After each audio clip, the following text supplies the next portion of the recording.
Okay, so our interview today is with the Office of Technology Transfer, and we have our two guests here, Chris Mancini and Hamid Badi, and we're going to start with Chris.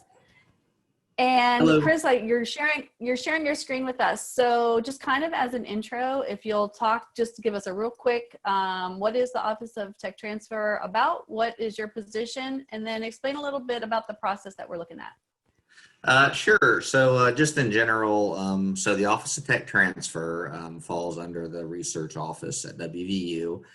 We're sort of in line and parallel with folks at Office of Sponsored Programs, Export Control. We help sort of administer and provide oversight to research and in particular sponsored research and the intellectual property that stems from it.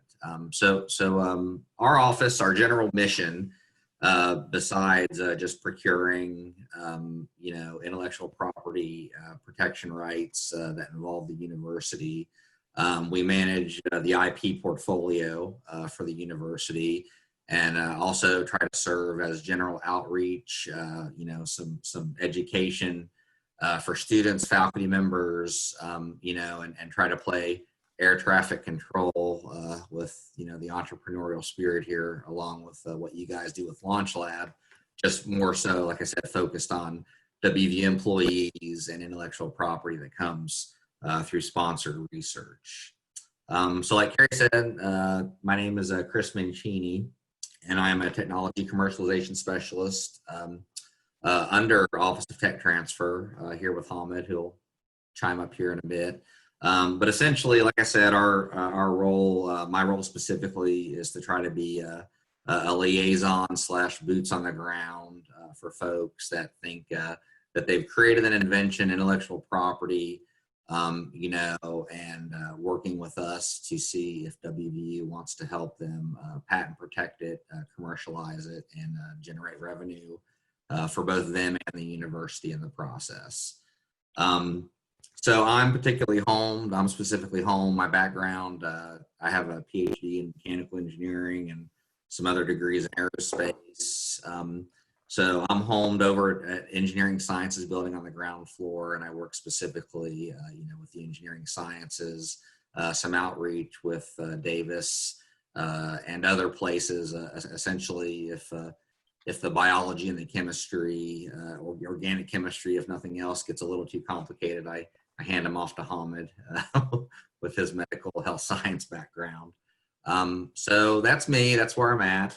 And like I said, in general, we're open to any kind of questions you have regarding IP. What I have over here on our shared screen sort of encompasses what we essentially do as we get IP through the door. Typically, graduate students, faculty, general WV employees, if they feel like they've created an invention, they've conceived of one, we ask them to record said invention, either in our IP disclosure form, if they've reduced it to practice already, providing a copy of a prototype or description. And then we evaluate the intellectual property through that disclosure form. And then the university then looks at that, performs next what's called a prior art search to see, if it's got some novel or what the novelty level of it is. And while we do that prior art search, we then send it out for third-party commercial assessment. Then it sort of gives us an intuitive or implicit feel for whether or not that has commercial potential.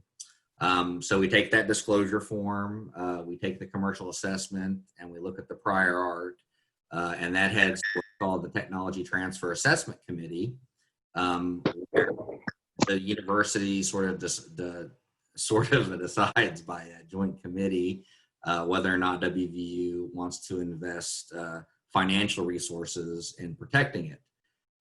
So hopefully it's a great technology, and WVU wants to help patent protect it and get some revenue generated from it for the university. So we file, and then once we file, we market the invention for a period of roughly up to a year if we don't have a licensee in waiting, to hopefully find a licensee in most cases. to then, like I said, put the technology out in the commercial sphere. And like I said, over here in this graphic, we have a variety of ways that our office helps monetize the inventions. And so that's my long-winded spiel. So anyway, Yeah, that's is there anything that I spent through there that might need to be rehashed? no, that's awesome. Well, that's why we're going to have all of your contact information at the end so people can follow up with you. But you had made a nice segue over to Hamid there, and I wanted to jump over to Hamid and ask you a little bit about your position in technology transfer and the types of things that you work on.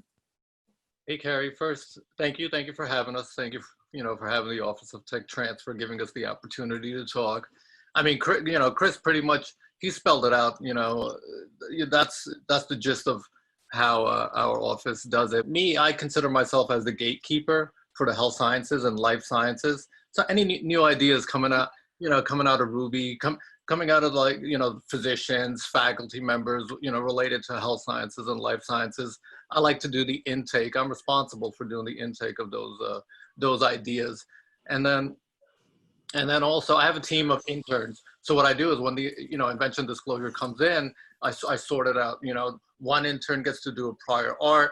The other one takes a look at it, on a deeper dive as to who the potential partners are going to be. I mean, what I like to do is I need to commercialize these technologies. I mean, if we're protecting them, we need to be able to monetize, like Chris was saying, either with sponsored research agreements, licensing opportunities, and, we need to, educate our faculty members and physicians as to how to do this. I mean, they're in the lab, they're responsible for doing the research, coming up with these new ideas and discoveries and stuff. So, that's basically my role. It's, I'm big on education. If, for example, if a student comes to me, I need to, I want to make sure that I educate him as to whose invention is it? Is it his invention? What resources did he use? Did he use university resources? Is it the university's invention and stuff like that? So, education is a big part of what I do, at the Office of Tech Transfer. I just want to make sure everyone's making a, like an informed decision, when they're disclosing to our office. When it comes, going back to students, I guide them to the LaunchLab, for example. I'll tell them, talk to Carrie, and, she, a lot of, you offer a lot of resources for students in regards to, IP protection, commercialization, business plan modeling.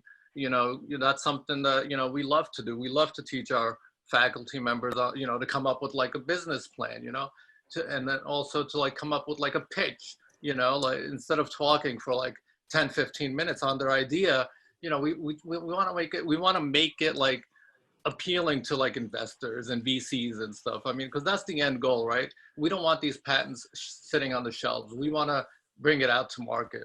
And, that's kind of, my take on tech transfer.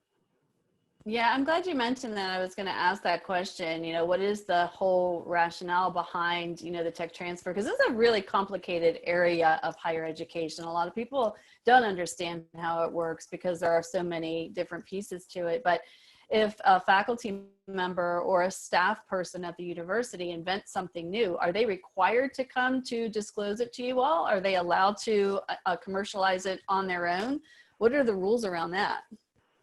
So, Carrie, that's a great question. I mean, it's all laid out on the Board of Governors rule, the governance rule number 1.5, section 8.8. It states, that when someone at the university has created something and it's within their scope of work, or they're using university resources, then, it's pretty much, they have to assign the rights to the university. And then, Jim's joined us here, so I'll let Jim expand a little bit more on the legalities of that and stuff. Yeah, well, hi, Carrie. Hi, Jim. So as Hamid mentioned, the faculty do have an obligation to disclose to us. If we don't get a disclosure, we're usually not aware of it, or sometimes we'll see it in the lab. But so it's requested that they promptly disclose it, and in doing so, there is also the obligation to assign. So if you look at the university policies and employment agreement, basically there is an obligation to assign those inventions to the university. A lot of questions come up, whether it's in the scope of employment or whether it's a substantial use of university resources. You can always come and ask us, and I think the university takes a fairly expansive view of that. So typically, the presumption is that there's going to be an obligation to disclose and assign it to the university. So come talk to us. We'll help you make that determination. And the other thing that Hamid also suggested is if it's outside the scope of employment, then Carrie, no, you don't have an obligation to assign it to the university. You can still come and bring it to us and we can talk about it. First, to make sure that there is not that obligation. And secondly, we can give you a little bit of general advice in terms of, as Hamid mentioned, commercialization and what you might think about in terms of protection. Ultimately, given that it's not university property, we can also help you, look for resources to help you do that type of stuff. So those are basic concepts. Thank you. Thank you all for being here and sharing this information. We'll have your contact information at the end of the video so people can follow up with you. So thanks again. Any parting words or advice for our inventors before we sign off? Call me, just call me. If you ever have a question as to when to disclose, I have an open door policy. Feel free to pick up the phone, give me a call, email, and I'll be more than happy to answer any questions. Yeah, and the same goes for any Awesome. of us. We're here to help, and we try to make sure that we're doing the right thing. So love to help you. I think it helps increase the status of the university, helps us to get more research as well. So there's a lot of purposes for tech transfer, and we're just here to help. Thank you. Thanks, Thanks Carrie. so Thanks much. for having us.